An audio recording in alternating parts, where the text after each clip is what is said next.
Bonjour et bienvenue sur notre chaîne Mystère et Spiritualité. Aujourd'hui, une petite histoire très courte, le fantôme de l'enseigne d'Hollywood. Donc, pour la petite histoire, Peg Entwistle, c'était une actrice galloise qui a brièvement tenté de percer à Hollywood dans les années 30 sans vraiment y parvenir. En 1932, à 24 ans, elle arrive à Hollywood en avril et va de désillusion en désillusion. Dépressive, elle vit très mal ses premiers échecs et au lieu de s'accrocher, se désespère rapidement après seulement quelques mois. À son oncle qui l'héberge à l'époque, elle prétend qu'elle va rejoindre des amis, mais en vérité, la nuit du 18 septembre 1932, elle gravit la colline d'Hollywood et pose tranquillement ses affaires au pied de la célèbre enseigne. D'ailleurs, à l'époque, celle-ci arbore le nom d'Hollywoodland, qui ne sera raccourci en le mot d'Hollywood que dans 1949. Et donc, Peg Entwistle monte au sommet de la lettre H et de là-haut, elle se jette dans le vide. Le lendemain, un randonneur retrouve son corps complètement disloqué.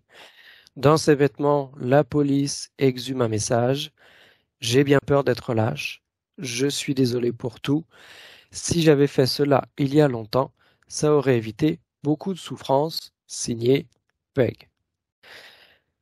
L'ironie de l'histoire, c'est que, coïncidence tragique, son oncle reçoit 2 jours plus tard une lettre pour elle, expédiée la veille de sa mort par la Beverly Hills Playhouse, et la lettre contient une proposition de premier rôle dans une pièce de théâtre, pièce dans laquelle le personnage principal, qu'elle aurait dû jouer, se suicide au dernier acte. Et là où l'histoire dépasse celle du drame personnel, c'est que de nombreuses personnes, des randonneurs, des touristes de passage, ont affirmé, depuis les années 1940, avoir aperçu de loin une femme blonde et triste qui rôdait sur la colline et qui disparaissait lorsqu'on faisait mine de l'approcher. On peut retenir notamment le témoignage d'une certaine Devin Morgan, résidente à Beechwood Canyon, qui a remarqué la présence de la jeune femme lors d'une randonnée. Elle avait l'air très étrange pour moi, dit-elle. Elle était très éthérique. Au lieu de marcher, elle semblait presque glisser. Elle ne flottait pas. Elle n'avait pas l'air d'être un fantôme.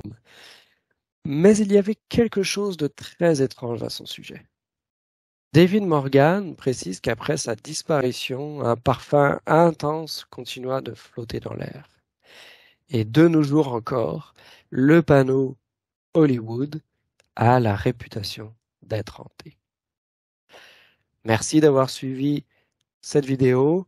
Nous vous retrouvons pour d'autres vidéos encore sur notre chaîne Mystère et Spiritualité.